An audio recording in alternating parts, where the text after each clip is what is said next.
brought to you by Palvi Agrico. आता शेतीसाठी जे काही लागणार ते घरपोच मिळणार, तेही मोबाईलच्या एका क्लिकवर. काय ते शौक बघा. बीडचे 4 जण आणखी एका 5व्या मित्राला सोबत घेऊन धाराशिवला गेले.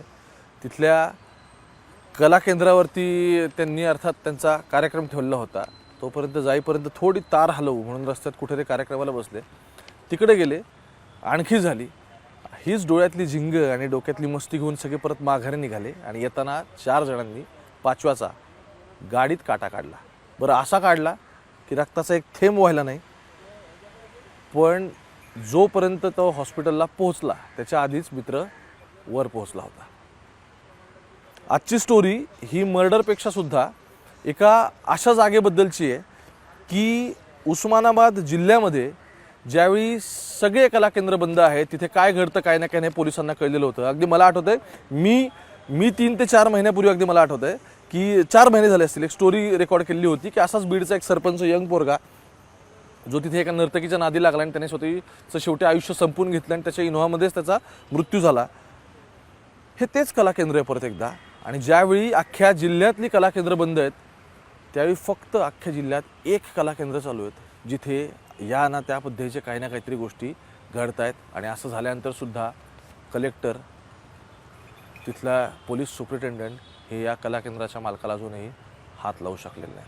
काय नक्की प्रकरण तेही समजू आणि मग कोणाचा इतका आशीर्वाद आहे की मग अजूनही तिथं घुंगरांचा आवाज येतोय, सगळं समजून घ्यायचं. नमस्कार, मी ओमकार, मुंबई तकमध्ये तुमच्या सगळ्यांचं स्वागत. हातात FIR ह्याच्यासाठी आणलेली आहे की याच्यातली एक BNS 103 वगैरे किंवा जी मर्डरच्या संदर्भातली कलम आहे त्याच्या पुढे जाऊन याच्यामध्ये कंप्लेंटने जो आलेख दिला ना तो आलेख जास्त महत्त्वाचा आहे.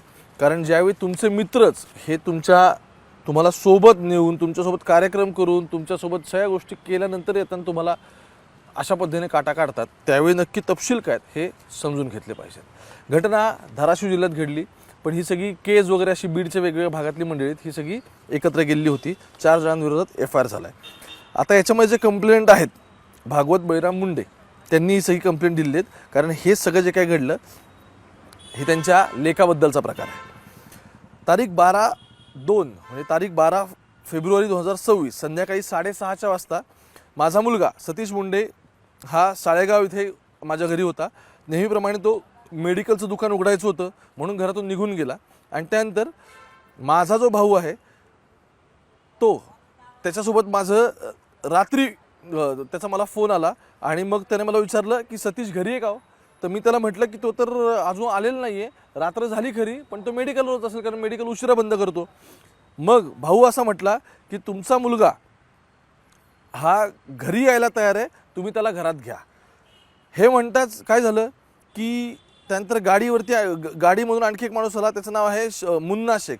आता मुन्ना शेख जिलानी त्याची कार घेऊन घरासमोर आला. फोन तोपर्यंत आलेला होता. तो आला आणि त्यामुळे मग असं दिसलं की घराबाहेर राहून गाडीच्या पाठीमागचा दरवाजा उघडला. दरवाजा उघडल्यानंतर दिसलं की माझा मुलगा हा तिथल्या शीटवरती झोपलेल्या अवस्थेत होता. आणि त्याचवेळी मी सतीश म्हणून त्याला हाक मारला, त्याला असं हलवलं पण तो काय उठला नाही आणि तो काय बोलला नाही. मग मी मुन्नाला विचारलं की अरे बाबा याला तू कुठून आणलं. तर हे सविस्तर विचारताच मुन्नाने असं सांगितलं की सतीशला मी येरमाळ्यातून आणलं. आता त्यासोबत आणखी कोण कोण होतं विचारलं तर मग त्याने सांगितलं की त्यासोबत शेख रौफ होता, त्यानंतर संजय गीते होता, मधुकर इंगळे होता आणि दत्ता तोंडे होता, मी होता. आणि त्यानंतर मग आम्ही निघालो. मग त्याने काय केलं, त्यानंतर तो म्हटला की माझा पुतण्या तिथं तो उपस्थित होता. मग त्याच्या वडील अशा दोघांना पण मी इथे उठवलं, घरातल्या माणसांना. त्यांना उठवल्यानंतर यांना सांगितलं की अरे बघ त्या सतीशला काय झालं, तो उठत नाही आहे. मग काय झालं की परत त्याला त्या गाडीत टाकला. गाडीत टाकल्यानंतर सतीशला ते पुढे गेले आणि पुढे गेल्यानंतर त्यांनी त्याची अवस्था वगैरे बघितली. तो अजूनही गाडीमध्ये बोलत नव्हता, त्याच्यावरती पाणी शिंपडलं. हे सगळं होत नव्हतं, त्यामुळे त्याला ताबडतोब केजच्या सरकारी दवाखान्यात घेऊन गेले. आता सरकारी दवाखान्यात केजचं घेऊन गेल्यानंतर डॉक्टरांनी तपासणी केली. डॉक्टर म्हटले की ताबडतोब व्हायला इथून आणला, मोठ्या हॉस्पिटलला न्या. मग तिथून ते परत अंबेजोगाईला गेले. अंबेजोगाईला ॲम्ब्युलन्समध्ये त्याला घेऊन गेले. आणि ते प्रायव्हेट गाडीत होते, तिथून त्यांनी केस ते अंबेजोगाई परत ॲम्ब्युलन्स केली अर्जंट असे असल्यामुळे. मग अंबेजोगाईमध्ये गेले. तिथील डॉक्टरांनी सतीशची तपासणी केली आणि त्याला सांगितलं की तो इथे येण्याआधीच मृत झालेला आहे. आता प्रकार घडलेला आहे, आता खरी गोष्ट सुरू होते. मग ते असं म्हणतात की माझा मुलगा जो 37 वर्षांचा आहे जो केस तालुक्यातला साळेगावचा आहे बीडमधल्या, त्याच्यासोबत असलेल्या मुन्ना शेख, त्यानंतर शेख शकील रऊफ, त्यानंतर संजय गीते, मधुकर इंगळे आणि दत्ता तोंडे, ही जी सगळी मंडळी आहेत हे 12 तारखेला संध्याकाळी 6:30च्या सुमारास निघाले. मला माझ्या मुलांनी सांगितलं होतं की मेडिकलला चाललेला आहे, मेडिकल उघडायला चालला आहे, तेव्हा मला पण तेच वाटलं. मग हे सगळे गेले. तिथून ते येरमाळा मार्गे महाकाली कला केंद्र इथे घेऊन गेले. आता ह्या कला केंद्राचा मी सुरुवातीला उल्लेख केला होता की ज्यावेळी अख्ख्या जिल्ह्यातली कला केंद्र बंद आहेत त्यावेळी असं काय झालं आहे की हे कला केंद्र अजून चालू ठेवलं आहे. बरं, पोलिसांना हात घालता येईना, कलेक्टरला ऑर्डर काढता येईना अशी परिस्थिती आहे. त्याचं कारण तिथल्या एकाला विचारलं तर त्याने सांगितलं की ह्या सगळ्या प्रकरणाची कला केंद्राचा जो मालक आहे तो कोर्टात गेला आहे. आता कोर्टात जरी गेला असेल, लिगल जरी इश्यूज असतील, तरी जर या कला केंद्रावरती हा पहिला प्रकार असा घडलेला नाही आहे, याच्याशी संबंधित आधीसुद्धा एक प्रकार घडलेला आहे. आणखी तिथे काही लोकल गोष्टी असतील घडलेल्या ज्या पोलिसांनाच माहिती असतील, का पत्रकार म्हणून इथे मला पुण्यात माहीत नसतील. तर असं सगळं असताना, लॉ अँड ऑर्डरचे इश्यूज तयार होत असताना कोर्टामध्ये पोलिसांनी नक्की काय सबमिट केलं आहे याची अजून उत्तरं मिळालेली नाहीत. फक्त कोर्टात केस चालू म्हणून आम्ही हात लावू शकत नाही असं कारण आताच्या घडलं समोर आहे.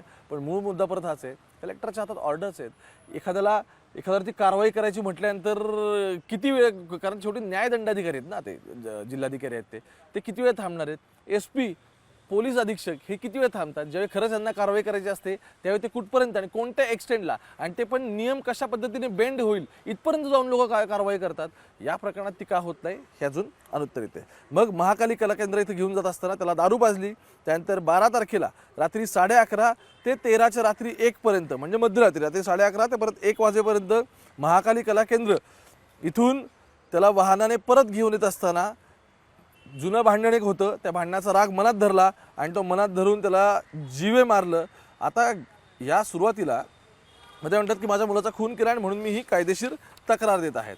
आता जेव्हा मी तिथल्या अधिकाऱ्यांशी बोललो, 2 पोलीस अधिकाऱ्यांशी, तेव्हा महाकाली कला केंद्रावर बोलायला त्यांनी थेट नकार दिला.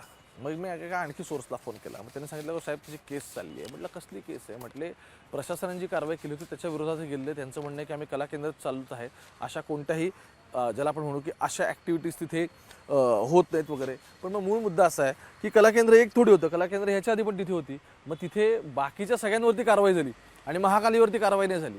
तर याचं उत्तर मात्र अजून पोलीस प्रशासन देऊ शकत नाही आहे. फक्त कोर्टात केस आहे इतकं बोलून काय होणार नाही. तुम्हाला कारवाई होती हे सुद्धा पोलिसांना आणि कलेक्टरला ह्या सगळ्या गोष्टी कराव्या लागतील.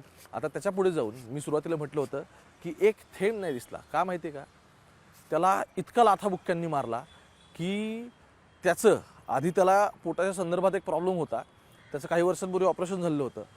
त्याला कोणतेही लिगेचर मार्क नाही आहेत, म्हणजे कोणतेही त्याचा गळा आवळलेला नाही आहे, त्याच्या किंवा त्याला श्वास कोंडून वगैरे तो गेलेला नाही, किंवा गुदमरून वगैरे असं त्याला मारलेलं आहे, त्याला भोसकलेलं नाही आहे, त्याला कुणीच त्याला फायरिंग नाही, गोळी नाही. त्याला लाथाबुक्क्यांनी इतकं मारलं आणि ते इतकं जोरात मारलेलं आहे की त्याला ऑर्गन्समधून इंटरनल ब्लिडिंग सुरू झालं आणि ते ब्लिडिंग सुरू झाल्यामुळे त्याला हॉस्पिटलला नेईपर्यंतच ह्या सतीशचा मृत्यू झाला होता. बघा, मित्रांसोबत गेला, आधीची काही भांडणं असतील त्या भांडणामधून पोरांनी एवढा मोठा गेम केला. आता पोलिसांनी 5 आरोपी उचललेत, इंट्रोगेशन चालू आहे. पण मुद्दा काय, कला केंद्रावर गेले, तिथून दारू पिऊन निघाले आणि शेवटी सगळा खेळ संपला. आता शेवटचा प्रश्न हा आहे की उस्मानाबाद म्हणजेच धाराशिव जिल्ह्याचं इकडे कलेक्टर आणि दुसरीकडे अधीक्षक हे दोघं या सगळ्यावरती कारवाई कधी करणार आहेत. फक्त कोर्टात पेंडिंग आहे म्हणून हे काय सांगण्याचं कारण झालं ना. मुंबई तक बघत राहा. आणखी काय यातले अपडेट आहेत त्यापर्यंत तुमच्यापर्यंत पोहोचायचा प्रयत्न करतो. कॅमेरा पर्सन गोपाळ सोबत ओंकार बाबे, पुण्यावर.